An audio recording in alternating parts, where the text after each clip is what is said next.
Good afternoon, everyone. Right, let's get into the UK and world bird news for the week ending Sunday, the 28th of September, 2025. Ring ouzels are being spotted in Kent and Norfolk. These are very similar in appearance to blackbirds, but with a white chestband. Yellow-browed warblers are being seen right up in Shetland and all the way down in Kent. Their call will be the easiest way to ID them. For the uninitiated, they could be mistaken for other warblers like chiffchaffs and willow warblers. A few black redstarts, not just their usual spots like Dungeness, but also in central London. Another week, still high numbers of glossy ibis around the UK. Also, grey phalarope numbers are still high in multiple locations. Another phalarope, the red-neck phalarope, is showing up in Norfolk, Kent, Cornwall and North Yorkshire. These breed in Arctic tundra across North America, Europe and Siberia. They winter at sea, often in tropical oceans, notably in the Eastern Pacific and Northern Indian Ocean. They can travel thousands of kilometres over open water during migration. Wryneck sightings still happening in Wales and Cornwall. The lesser yellowlegs in Eton Maxey Pits, Cambridgeshire, is still on show. White-tailed eagles have been seen at Langford Lakes in Wiltshire and Sandwich Bay in Kent. We've had two brown shrikes up in the Scottish Islands, Orkney and Shetland. Appearance: brown upper parts with a distinctive black mask across the eyes and white supercilium when in adult plumage. Underparts are pale with rufous flanks. Usual breeding range: Eastern Asia, Siberia, Mongolia, northeastern China, East and Southeast Asia, Japan, Korea and Taiwan. Wintering range: Southeast Asia, India, Bangladesh, Myanmar, Thailand, Vietnam, Malaysia and Indonesia. Philippines and southern parts of China. A lesser grey shrike has shown well in East Norfolk. Its appearance is a medium-sized shrike, about 20 to 23 centimetres long. Adults have a striking black mask across the eye, grey head and back, pale pinkish underparts and white patches on the wings. Breeds across southeastern Europe, western Central Asia, winters in southern Africa, making long migratory journeys. Unique trait: unlike the great grey shrike, this species is more strongly migratory, undertaking long-distance movements between Europe and Africa. The curlew sandpiper influx of autumn 2025. So what's happening? This September, Britain and Ireland are witnessing one of the largest arrivals of curlew sandpipers in decades.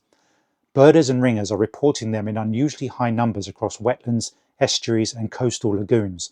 In many sites, counts are in the hundreds, which is exceptional for this species. Medium-sized Arctic breeding wader, elegant with a long down-curved bill. In spring, adults are stunning brick red. In autumn, juveniles dominate with fresh, scaly buff and white plumage. They migrate from Siberia to wintering grounds in Africa, the Middle East and Asia. Normally only small numbers pause in the UK on passage. So why the influx? Several factors. Breeding success in Siberia. This year appears to have been a productive one, with high numbers of juveniles surviving. Strong easterly winds across the continent in late August and September helped push migrating birds westwards towards the Atlantic flyway instead of their usual east and southern routes. Habitat availability. Wetlands, estuaries and flooded fields, especially after summer rains, are offering good feeding opportunities. Where have they been seen? East Coast hotspots: Norfolk, Lincolnshire, Northumberland and Yorkshire are seeing big flocks. Ireland and Western Britain, unusual numbers filtering through, showing how widespread the influx is. And now for some notable recent rare bird sightings and discoveries from around the world. A recent sighting of a crested caracara in Ontario is a rare and intriguing event. This bird, typically found in Central and South America, has been observed in the province, marking a significant occurrence for birdwatchers and ornithologists alike. Where was it spotted? The crested caracara was seen in Folliette, a small community in northern Ontario with a population of just 165 residents. The bird was reportedly feeding at the local dump, a behaviour consistent with its scavenger diet. Interestingly, some locals mentioned having seen a similar bird in the area the previous year, suggesting this might be the same individual or another of its kind returning. About the crested caracara: it's a large raptor known for its distinctive appearance and scavenging habits. It is a native to open and semi-open habitats in Central and South America, extending into parts of southern United States. While not a true eagle, it is often referred to as the Mexican eagle due to its prominent stature and cultural significance. Can it survive Ontario's winter? One of the pressing questions is whether this tropical bird can endure Ontario's harsh winter conditions. Experts believe that if a bird can find sufficient food sources, such as carrion or roadkill, it might survive the colder months.